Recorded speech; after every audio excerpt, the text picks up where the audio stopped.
Saio hau Nafarroako gobernuak diruz lagundu du.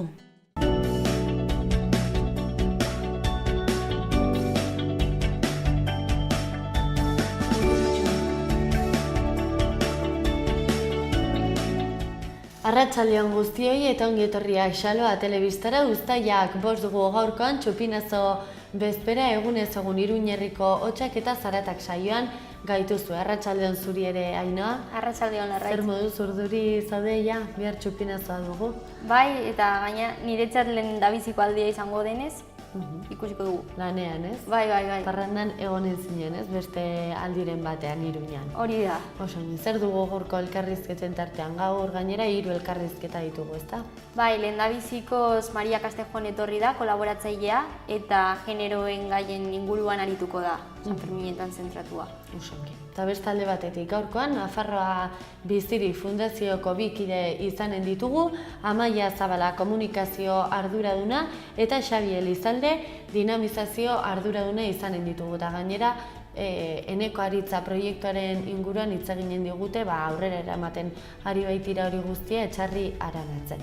Horren ondoren beste elkarrizketa bat gaur. Bai, Ainara Azpiazu etorriko da, eta Etxepare saria irabazi duen idazlea da, eta horri buruz ere arituko da. Oso, interesgarria ez, gaur 3 elkarrizketa. Bai, ikusiko ditugu.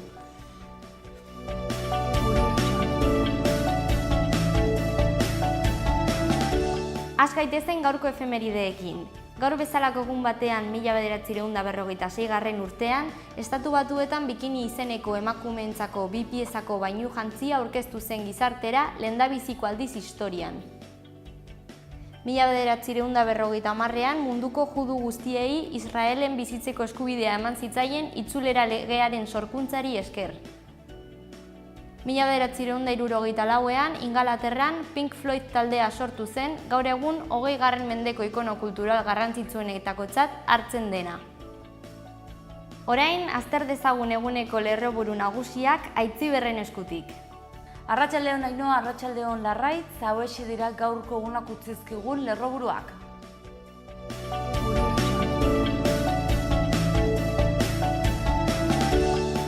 Honako albiste hauek utzi dizkigu gaurko egunak. Hasteko Auzitegi Nazionaletik albiste gogorra Altsasuko auzian.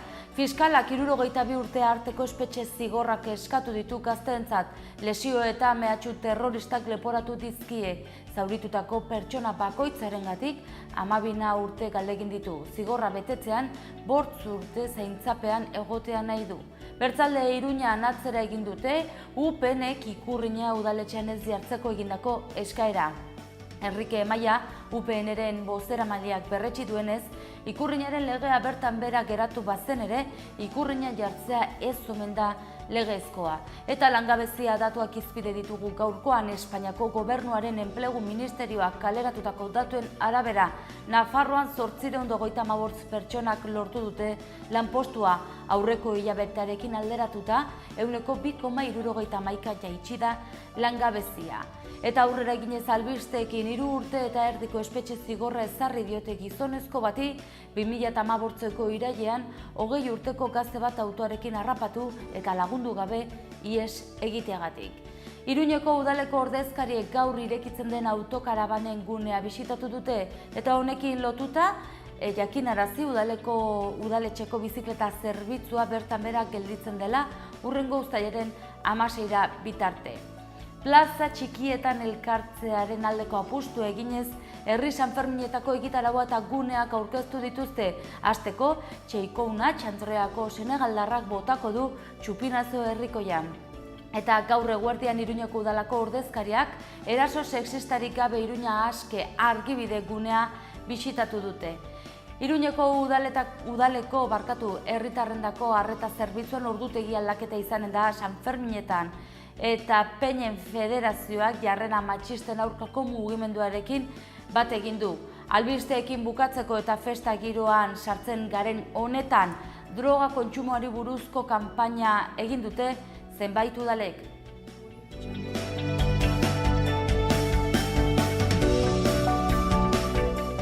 Ikus dezagun gaurko eta aste honetako agenda. Gaur, erakusketa abuztuaren 18 arte, astelehenetik ostiralera 9 arte, Bestetan emakumeen papera aztertzen duen erakusketa egonen da. Sanferminetan goizeko 11:00-tik ordu bietara izango da.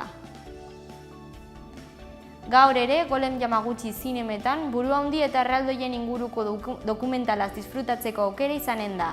Sarrera 5 euro.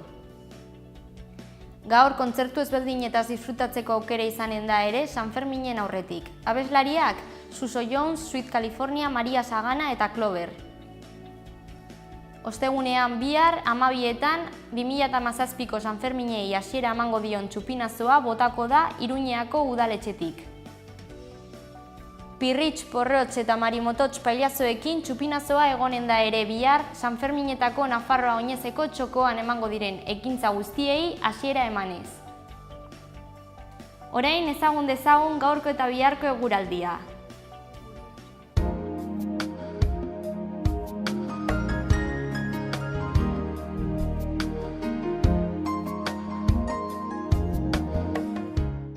Gaurkoan uztaiak 5, hodeiak nagusi orokorrean Nafarroa osoan. Zaparrada txiki ertainak izateko posibilitateak daude, bereziki egunaren bigarren partean, eta baliteke txingorra ere egitea, batez ere ekialdean. Ipar osagaiko haize aldakorra ibiliko da eta temperatura maksimoak asko jaitsiko dira. Iruñe aldean gaur zerua hodeitsua egongo da, tarteka eta ipar haize aldakorra ibiliko da, 34 eta 18 gradu arteko balioa utziz. Baztanen egun hodeitsua izango da eta arratsaldean euria egin dezake. Norabide aldakorreko ipar haizea ibiliko da eta 30 graduko maximak eta 15 graduko minimak izango dira. Bihar Iruñe aldean hodei gutxirekin hasiko da eguna, baina arratsaldean bero hodeiak garatzen joango dira, zaparrada txiki eta trumoitsuak izateko posibilitateekin. Hego-ekialdeko haizea ibiliko da, ipar-mendebaldera aldatzen joango dena eta temperaturari dagokionez berdintsu mantenduko dira. Baztanen hodeiak ugarituz joango dira, eguna aurrera joan ahala eta zaparrada txiki ertainak bota ditzakete. Hego-ekialdeko haize ahul-bizia ibiliko da eta temperatura maksimoak gutxi jaitsiko dira.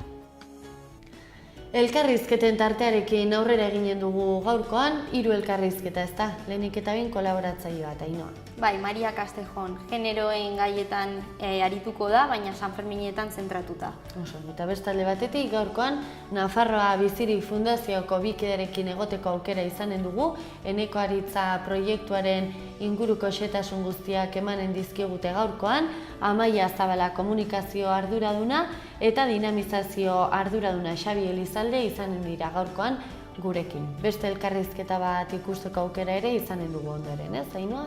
Bai, Ainara Azpiazu idazleak irabazitako Etxepare sariari buruz hitz egingo digu ere eta ikusiko dugu. Ze kontatzen dugu.